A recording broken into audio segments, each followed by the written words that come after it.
आज हम बात करेंगे टेंस जो आपको सिखा रहे थे पार्ट 1 में। ये पार्ट 2 है। साथ ही साथ हम सीखेंगे निगेटिव कैसे बनाते हैं, बहुत ही सरल भाषा में सीखेंगे ताकि आसानी से आप बोर्ड एग्जाम में कर सकें उसको। तो हमने आपको पिछले वीडियो में 3 रूल्स बताए थे टेंस के। सबसे पहले आपको टेंस का स्ट्रक्चर और साथ ही में वर्ब के फॉर्म याद होना जरूरी है। यदि आपके पास वर्ब की फॉर्म नहीं है कंप्लीटली तो आप हमें कमेंट कर सकते हैं, हम आपके लिए वर्ब के फॉर्म का भी वीडियो बना देंगे। तो आइए हम चलते हैं टेंस के जो आपके पिछले पार्ट 1 में जो डाला था उसमें हमने आपको 3 रूल बता दिए थे। अब हम फोर्थ वाले नियम पे चलते हैं। इसमें लिखा है बिफोर वाली जो सेंटेंस आती है ना, बिफोर के पहला वाला वाक्य जो होता है उसमें उसमें हेड प्लस थर्ड फॉर्म होता है। बिफोर के बाद वाला जो सेंटेंस होता है यानी कि वाक्य होता है उसमें केवल सेकंड फॉर्म होता है, वर्ब का सेकंड फॉर्म। ठीक है। अब जैसे आपको ये सेंटेंस दिख रहा होगा, इस तरह से भी सेंटेंस आ सकता है, आपको ब्लैंक में भी आ सकता है और करेक्ट करने भी आ सकता है। तो वो बोर्ड के ऊपर है कि उनको कैसे में ये सेंटेंस को देना है। ये लिखा है the train blank before I reached the station. तो बिफोर लिखा है, ब्रैकेट में क्या लिखा है, गो वेंट, और फिर हेड गॉन लिखा है। तो देखो यहाँ पे क्या लिखा है, बिफोर। बिफोर का पहला पहला वाला वाक्य मतलब बिफोर के पहले, जैसे कि द ट्रेन लिखा है तो ऊपर क्या लिखा है आप रूल पढ़िए। बिफोर का जो पहला वाला वाक्य है उसमें हेड प्लस थर्ड फॉर्म लगेगा। तो देखो यहाँ पे ऑप्शन दे दिए है, हेड प्लस हेड लगा, कहीं तो हेड लगा नहीं है ऑप्शन में, तो क्लियर है कि आप हेड गॉन लगा दोगे। ठीक है। गो वेंट गॉन, गो फर्स्ट फॉर्म होता है, वेंट सेकंड फॉर्म होता है, गॉन थर्ड फॉर्म होता है, और बिफोर के बाद वाला जो वाक्य होता है उसमें वर्ब का सेकंड फॉर्म होता है। तो देखो इसमें लिखा है रीच्ड। ठीक है। मतलब ट्रेन आने के पहले हम क्या हो गए, ट्रेन जाने के पहले हम स्टेशन पहुंच गए। अब इसमें आगे क्या लिखा है, I finished my work before he come to me. अब इसको करेक्ट करना है। अब कई लोग सोचते हैं क्या करेक्ट करें, समझ में नहीं आ रहा है। तो अब ये याद रखना है आपको कि ये बिफोर वाला सेंटेंस है। ठीक है। बिफोर वाला सेंटेंस है। तो बिफोर वाला जो सेंटेंस होता है उसके पहला वाला जो वाक्य होता है, यानी कि आप आसानी से समझ सकते हैं कि लेफ्ट हैंड वाला जो सेंटेंस होता है और राइट हैंड वाला जो होता है, तो जो पहला वाला जो वाक्य होता है उसमें हेड प्लस थर्ड फॉर्म लगता है। तो यहाँ पे फिनिश्ड लिखा है तो उसमें हेड नहीं लगा है, तो आपको हेड लगा देना है, तो फिनिश्ड हो जाएगा। और बिफोर के बाद वाले जो सेंटेंस है बिफोर ही कम, तो यहाँ पे सेकंड फॉर्म आ जाएगा, कम की जगह पे कम आ जाएगा।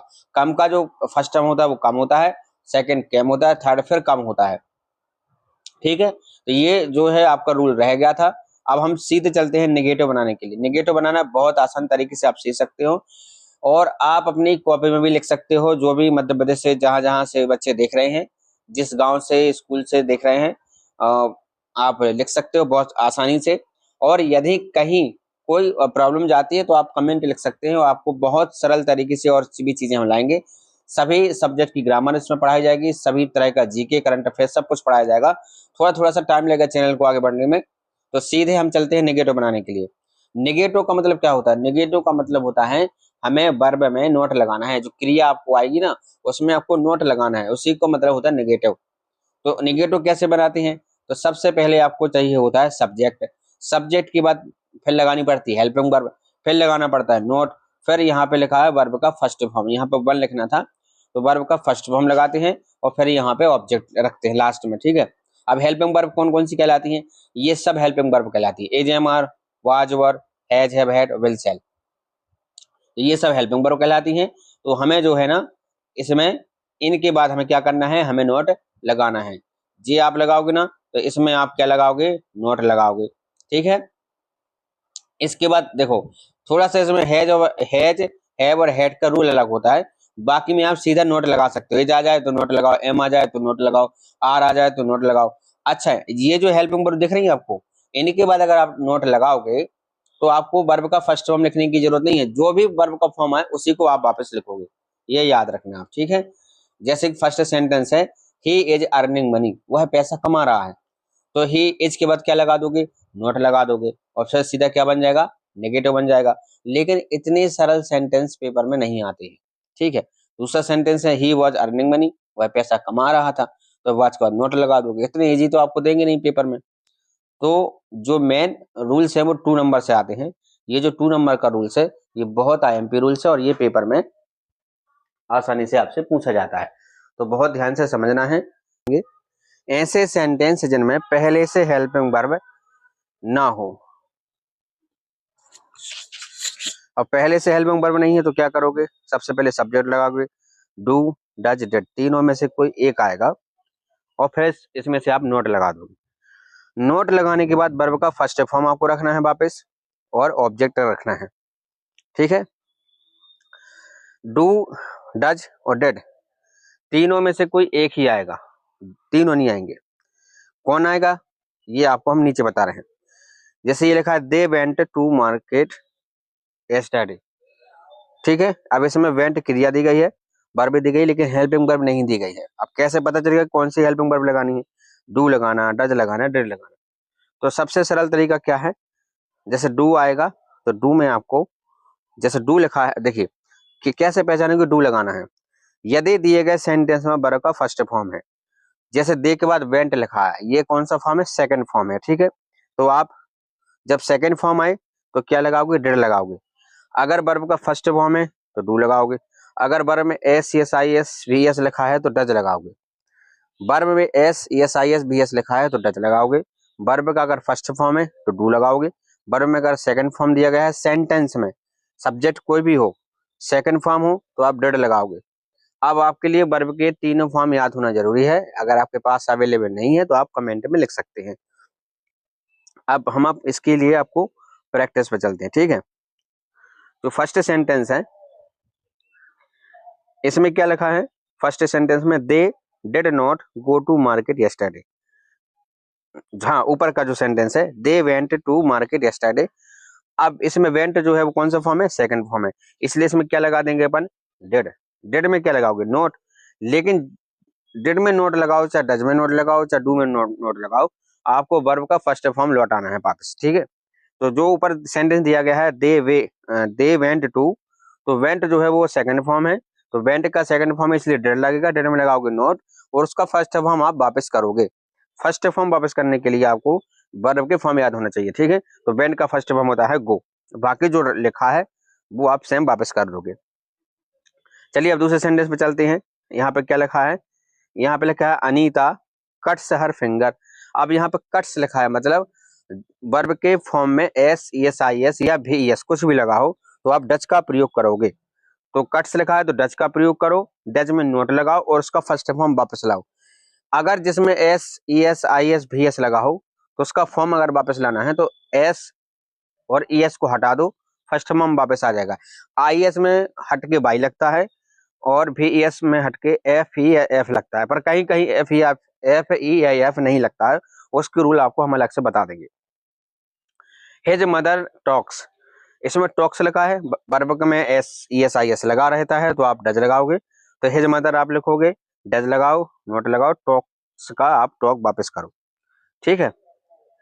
I believe in ghost, I believe जो है वो फर्स्ट फॉर्म है, तो बिलीव अगर फर्स्ट फॉर्म है तो डू लगाओ। अगर वर्ब में एस एस आई एस लिखा है तो डज लगाओ। अगर वर्ब का सेकंड फॉर्म है तो आप डिड लगाओ, ठीक है। यहाँ पे बिलीव जो है वो फर्स्ट फॉर्म है तो डू लगेगा, डू के बाद आपको नोट लगाना है क्योंकि हमें नेगेटिव बनाना है। फिर इसके बाद आपको क्या चाहिए, वर्ब का फर्स्ट फॉर्म चाहिए, तो बिलीव खुद फर्स्ट फॉर्म है, बाकी जो बचा है इन घोस्ट आप ये सेम आप राइट कर दोगे, ठीक है। फिर इसके बाद क्वेश्चन नंबर 5 देखो, सी कॉट द वर्ड। कॉट जो है वो कैच का जो सेकंड फॉर्म है, कैच कॉट कॉट। किसी किसी के जो वर्ब के फॉर्म होते हैं वो सेकंड थर्ड एक से होते हैं, किसी किसी के तीनों अलग से होते हैं और किसी किसी के तीनों अलग अलग होते हैं, किसी के तीनों एक से होते हैं, किसी के दोनों एक से होते हैं, ठीक है। तो कॉट जो है वो सेकंड फॉर्म है, इसलिए सेकंड फॉर्म में डिड लगता है, फर्स्ट फॉर्म में डू लगता है, S E S i S में डज लगता है, ये आप याद रखना। तो कॉट है तो डिड लग जाएगा, डिड लगाने के बाद हमें नोट लगाना है क्योंकि नेगेटिव बनाना है। फिर इसका फर्स्ट फॉर्म वापस करेंगे तो इसका फर्स्ट फॉर्म क्या होता है, कैच होता है, तो आप कैच वापस करोगे। दावर्ड लिखा है तो दावर्ड लिखो, ठीक है। जो कुछ लिखा रहता है लास्ट में आप वहीं वापस करोगे, उसके साथ कोई आपको एक्स्ट्रा छेड़खानी नहीं करनी है, ऐसा नहीं कि आवर्ड लिख दिया। फिर इसमें क्या लिखा है आगे, मिस्टर प्यासी सर टॉट संस्कृत, हमें प्यासी सर संस्कृत पढ़ाते हैं, तो मिस्टर प्यासी सर टॉट जो है ये भी सेकंड फॉर्म है, इसका जो फर्स्ट फॉर्म होता है वो टीच होता है। अस संस्कृत जो आपका बच्चा है तो उसको आप वापस कर दोगे, ठीक है। इसके बाद जो 7th क्वेश्चन है, सी takes T.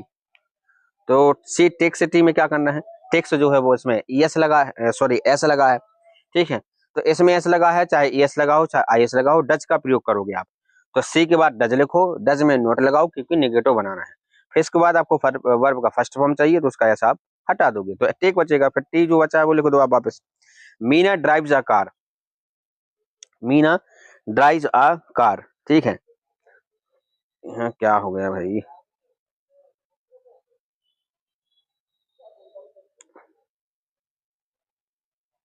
Meena drives a car, ठीक है। ये क्या लिखा, मीना ड्राइव्स अ कार। तो ड्राइव्स जो है वो इसमें क्या लगा है, एस लगा है।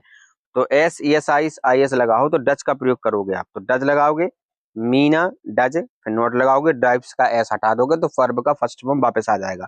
बाकी जो बचा है आप सेम वैसे लिखोगे, आकार। अब इसमें क्या है, bring your copies, bring direct उन्होंने वर्ब दे दी, तो आप डायरेक्ट वर्ब है तो आप भी डायरेक्ट वैसे करो जैसे दिया गया है।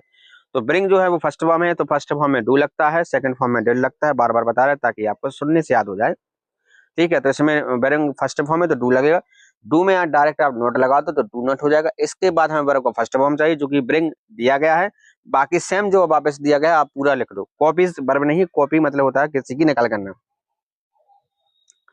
कॉपी का अर्थ वो भी होता है जैसे रेस्ट वगैरह होते हैं। Gopal paid the bill, Gopal ने पेड द बिल, गोपाल ने जो बिल है वो पेड कर दिया, चुका दिया है। अब इसमें क्या करना है, नेगेटिव बनाना है। तो पेड जो है वो सेकंड फॉर्म है इसलिए डेड लगेगा, जिसमें आईडी लगता है उसमें आईडी हटा के बाई लग जाता है, तो फिर उसका हो जाएगा फर्स्ट फॉर्म पे, जैसे से सैड सैड, पे पैड पैड, ठीक है। तो पैड सेकंड फॉर्म है इसलिए डेड लगेगा, डेड में नॉट लगेगा क्योंकि नेगेटिव बनाना है, उसका जो फर्स्ट फॉर्म है वो पे आएगा। इसके बाद जो बचा है, हाँ इसमें हमने थोड़ी गलती की है, इसमें लिखा है पेड द बिल, तो आप पेड का पे लाओगे फिर आपको द बिल लिखना है वापस, शायद हमसे गलती हो गई होगी। अब कुछ विशेष सेंटेंस होते हैं जिनके तीनों फॉर्म एक से होते हैं। अगर ऐसा लिखा है सी कट हर फिंगर, आप देखो कट के तीनों फॉर्म एक से होते हैं, तो जब तीनों फॉर्म एक से होते हैं तो फिर क्या करोगे आप, तो जिनके तीनों फॉर्म एक से होते हैं ऐसा अगर कंडीशन में सेंटेंस आ जाए तो आपको डेड ही लगाना है, समझ गए। क्योंकि अगर सब्जेक्ट सी है तो वर्ब में एस एस आई एस लगता है, तो इसमें लगना चाहिए कट्स में एस, लेकिन नहीं लगा, इसका मतलब है ये सेकंड फॉर्म है, ठीक है। और थर्ड फॉर्म में हमेशा हेल्पिंग वर्ब पहले से होती है, तो अगर ये थर्ड फॉर्म होता तो इसमें हेल्पिंग वर्ब होती, अगर ये फर्स्ट फॉर्म होता तो इसमें एस लगता, इसलिए ये सेकंड फॉर्म है, ठीक है। तीन जिनके तीनों फॉर्म एक से होते हैं उसमें आपको डिड का ही यूज करना है। तो सी कट हर फिंगर, तो सी लगाओ, फिर कट की कट जो है वो सेकंड फॉर्म है तो डॉट लगाओ, डॉट में नोट लगाओ, इसका जो वर्ब का फर्स्ट फॉर्म है वो कट होता है, तो आप वापस कट हर फिंगर लिखोगे। नोट लगाने के बाद वर्ब का फर्स्ट फॉर्म लिखने के बाद जो भी बचता है वो आप वापस सेम लिखना है, उससे कोई भी छेड़खानी आपको नहीं करनी है। इसके बाद इसमें लिखा है Hari met you daily, Hari met जो है वो सेकंड फॉर्म है, इसलिए सेकंड फॉर्म में जो होता है डिड का प्रयोग होता है, तो डिड लिखो, डिड में नोट लगाओ, फिर इसका जो वर्ब फर्स्ट फॉर्म होता है वो यही होता है, ठीक है। हाँ इसमें मिस्टेक हो गई है, इसमें मिस्टेक हो गई है, इसमें मिस्टेक क्या हो गई है, मीट आएगा इधर, तो Hari did not meet, Hari did not meet daily, M double E T आएगा। पीडीएफ हम बनाते हैं तो हम 100 बार चेक करते हैं, फिर आंखों का धोखा फिर भी हो जाता है, तो आप मीट लगा लेना। फिर इसके बाद क्वेश्चन नियम नंबर जो आपका 4 है तो उस पर चलते हैं, नियम नंबर 4।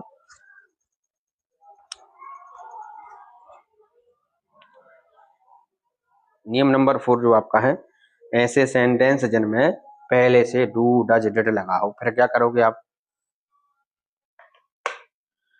ऐसे सेंटेंस जिनमें डू डज डिड लगा हो, अभी तो अपन डू डिड और डज लगा रहे थे, तो ऐसे सेंटेंस में क्या करोगे आप जिनमें अपन डू डज और डिड लगा रहे थे। अब पहले से आ जाए यही डू डज और डिड, फिर क्या करोगे आप, तो देखो जो भी आए,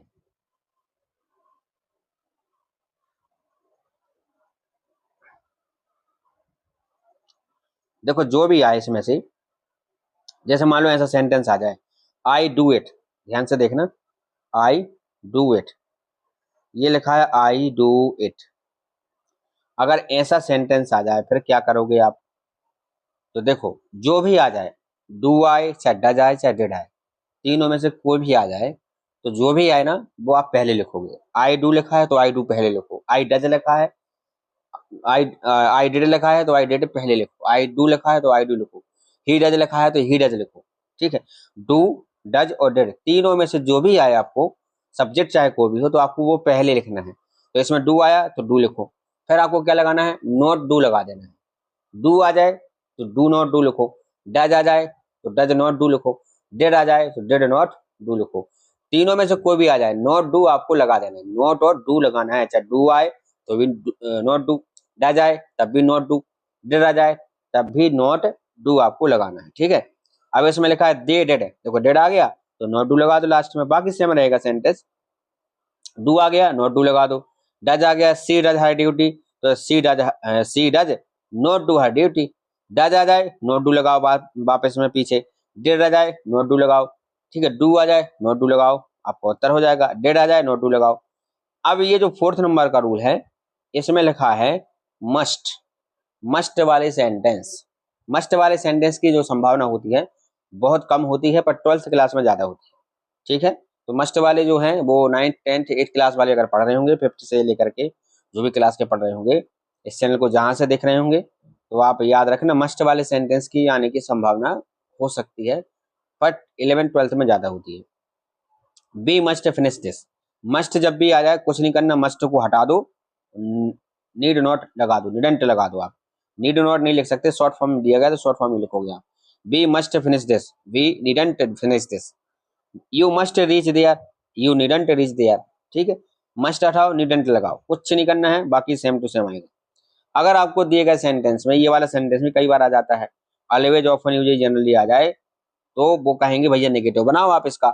मान लो ऐसा आ जाए we always speak the truth, इसका नेगेटिव बनाना है, मे का नेगेटिव, तो कैसे करोगे, ऑलवेज ऑफन यूजुअली जनरली, इनमें से कोई भी आ जाए इसको भगाओ और नेवर लगा दो आप। ठीक है, सीधा नेवर लगा देना है, आपका आंसर सही हो जाएगा। समथिंग एवरीथिंग लिखा आ जाए सेंटेंस में तो इसको भी आप भगा दो, हटा दो इसको, नथिंग लगा दो आप। She did something for his country, something आ जाए इसको हटा दो और नथिंग लगा दो, बिल्कुल पूरा सही आंसर जाएगा आपका। ठीक है, ये वाले सेंटेंस भी आते हैं पेपर में, हैव हैड वाले, ये बहुत कम आते हैं, चांस कम रहते हैं, पर आने के चांसेस हो सकते हैं, पर ये समझो कि आप 1% चांस होते हैं आने के। 12th में ज्यादा होते हैं, बट 9th 10th में नहीं आते ये वाले। हैज हैड वाले सेंटेंस कैसे आते हैं, कई बार क्या हो जाता है कि वो कह देते हैं कि आप नेगेटिव बनाओ। ठीक है, और कई बार बोल देते हैं कि नोट का यूज नहीं करना है, make a negative without using not, bracket में ऐसा लिख देते हैं, कैसा लिख देते हैं, make a negative without using not. तो आपको नोट का यूज नहीं करना है, नेगेटिव बनाना है। तो अगर ऐसा कह देंगे भाई नेगेटिव बनाओ नोट का यूज मत करो, तो सीधा नो लगा दो आप, हैज के बाद नो लगा दो, हैव के बाद नो लगा दो, हैड के बाद नो लगा दो, आंसर हो जाएगा। ठीक है, और ऐसा आ जाएगा भाई नो का यूज नहीं करना है, तो फिर आप कैसे लगाओगे, तो हैज को हटा करके डज लगाओ, फिर नॉट हैव लगा दो, हैव को हटा करके डू लगाओ, फिर नॉट हैव लगा दो, हैड को हटा करके डिड लगाओ, फिर नॉट हैव लगा दो। ठीक है, हैज में लास्ट में क्या एस है तो इसको समझना, डज। हैव को हटा के डू लगाओ, नॉट हैव लगाना, हैड को हटा कर डिड लगाओ, नॉट हैव लगा देना। ठीक है, जैसे ये लिखा he has a pen, he has a pen, उसके पास एक पेन है, तो he does not have a pen. अगर हैज हटा के क्या लगाना है, डज लगाना ना, तो हैज हटा के डज लगाओ, हैव हटा के डू लगाओ, और हैड हटा के डिड लगाओ, नॉट हैव वापस करना ही है आपको। ठीक है, और मान लो कहते भाई नेगेटिव का प्रयोग मत करो, तो सी हैज नो पेन, नो लगा दो। अगर वो कहेंगे नो, नो का यूज नहीं करना है तो आप ऊपर वाला बना दो। ठीक है, अगर कहेंगे नोट का प्रयोग नहीं करना है तो आप नीचे वाला बना दो। बॉयज हैव बलून्स, बॉयज के पास क्या है, बलून्स हैं, तो हैव है ना, तो डू लगा दो, डू के बाद नॉट हैव लगाना ही है आपको। और अगर भाई नोट का प्रयोग नहीं करना है तो हैव के बाद क्या लगा दो, नो लगा दो। और इसके बाद हम पढ़ेंगे आगे के वीडियो में, जो हम पार्ट 3 लाएंगे, उसमें हम आपको क्या सिखाएंगे, उसमें सिखाएंगे आपको एम्फेक्टिक। ये पेपर में 90% आने का चांस होता है, जैसे नेगेटिव आता है, इंट्रोगेटिव आता है, ऐसे थर्ड नंबर पे एम्फेक्टिक रहता है। तो ये कैसे बनाते हैं एम्फेक्टिक, ठीक है, तो ये भी हम आपको सिखाएंगे, और साथ साथ इंट्रोगेटिव भी बता देंगे। और वर्ब के फॉर्म यदि आपके पास नहीं है तो आप कमेंट कीजिए, आपको वर्ब का फॉर्म ऐसा वीडियो लाएंगे कि आप फिर वर्ब के फॉर्म के लिए आपको किसी भी गाइड या परीक्षा में कहीं भी आपको खोजने की कोई जरूरत नहीं है, तो आप कंप्लीट वर्ब के फॉर्म देंगे आपको। तो अगर देखो वीडियो अच्छा लगा हो तो आप अपना सपोर्ट कीजिए, और चैनल को शेयर कीजिए, लोगों तक पहुंचाइए, सब्सक्राइब करवाइए भाई, कमेंट जरूर कीजिए अच्छा लगा हो तो। थैंक यू, आप अपना टाइम जो आपने दिया है, बहुत बहुत धन्यवाद।